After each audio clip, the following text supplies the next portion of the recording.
নমস্কার, আমি অ্যাস্ট্রো দাদা।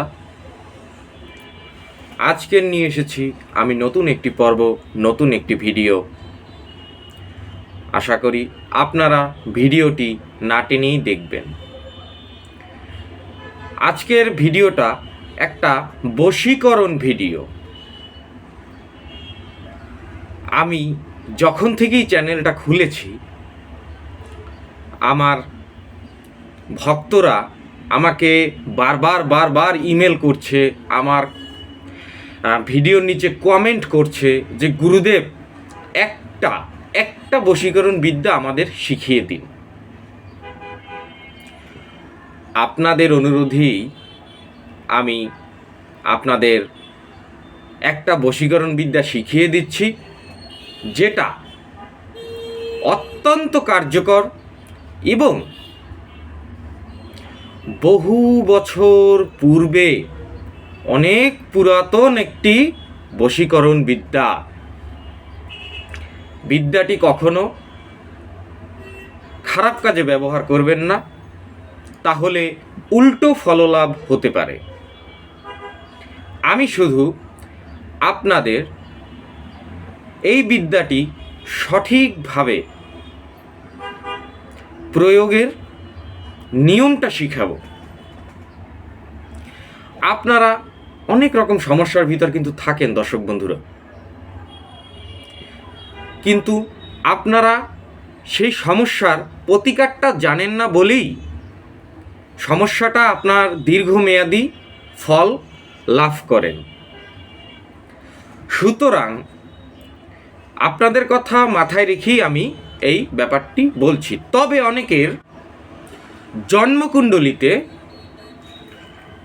অনেক প্রবলেম থাকে, যার ফলে এই টোটকা তদবির এগুলো তাদের করলে পরও, সঠিকভাবে করলে পরও ফললাভ হয় না, কারণ তাদের জন্মকুণ্ডলিতে দোষ থাকে।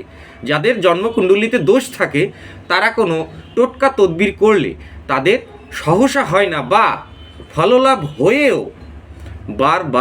বার সেটি ব্যর্থ হয়ে যায় বা ছেড়ে দেয়। আজকে যে বশীকরণটা শিখাবো সেটা হচ্ছে গিয়ে, আপনার মনের মানুষ দূরে চলে গেছে,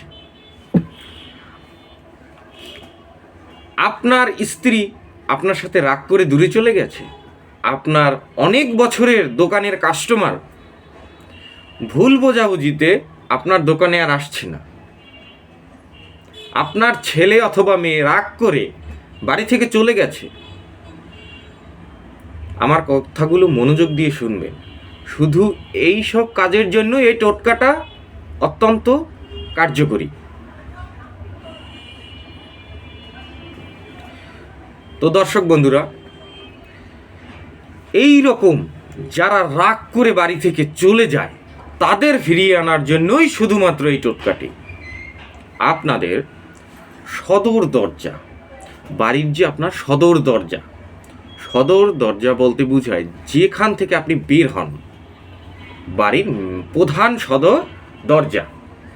তো বাড়ির প্রধান সদর দরজার যে কোনো পাশে, বাড়ির সদর দরজার বাইরে যে কোনো পাশে একটি ধাতব ঘটি, ঘটিটি হতে পারে পিতলের, ঘটিটি হতে পারে লোহার, ঘটিটি হতে পারে স্টিলের, কিন্তু ধাতব লোহার অথবা পিতলের অথবা স্টিলের একটা ঘটি, ছোট ঘটি, সেটা আপনি একবার হাতে নিয়ে উল্টে তারপর তার ভিতরে বলবেন যে আমার অমুক চলে গেছে, সে যেন ফেরত আসে। বলার পর সেই ধাতব ঘটিটি আপনি বাড়ির সদর দরজার বাইরে যে কোনো পাশে, কাছাকাছি যে কোনো পাশে সেই ঘটিটি আবার উল্টে রেখে দেবেন এবং তার কাছে প্রার্থনা করবেন, বা ঘটিটির সামনে গিয়ে একটু প্রার্থনা করবেন যে আমার অমুক লোক রাগ করে ভুল বুঝে আমাকে ছেড়ে চলে গেছে, সে যেন আবার আমার কাছে ফিরে আসে। ব্যাস, শুধুমাত্র এইটুকু কাজ আপনারা করবেন, তাহলেই কিছু দিনের ভিতর আপনার কাঙ্ক্ষিত সেই লোকটি আপনার বাড়িতে আবার ফিরে আসবে। এটি কিন্তু পরীক্ষিত এবং বহু বছর ধরে এটা চলে আসছে। আমি আবারও বলছি যে যাদের জন্মকুণ্ডলিতে সমস্যা আছে তারা যদি টোটকা তদবির করেও থাকে তাহলে কিন্তু ফল লাভ হয় না। তো আপনি এখন কি করতে পারেন? আপনার জন্মকুণ্ডলিতে যদি সমস্যা থাকে তাহলে এই টোটকা তদবিরে আপনার কাজ হবে না। আপনি আমাকে তাহলে ইমেল করবেন, আপনার জন্ম তারিখ দিয়ে দেবেন, আমি বিশ্লেষণ করে দেখব যে আপনার জন্মকুণ্ডলিতে কি সমস্যা আছে এবং এটার প্রতিকার কিভাবে করা যায়। তো দর্শক বন্ধুরা, আপনাদের অনুরোধে আমি আপনাদের একটা ছোটোখাটো বশীকরণ প্রক্রিয়া শিখিয়ে দিলাম। এটি আপনারা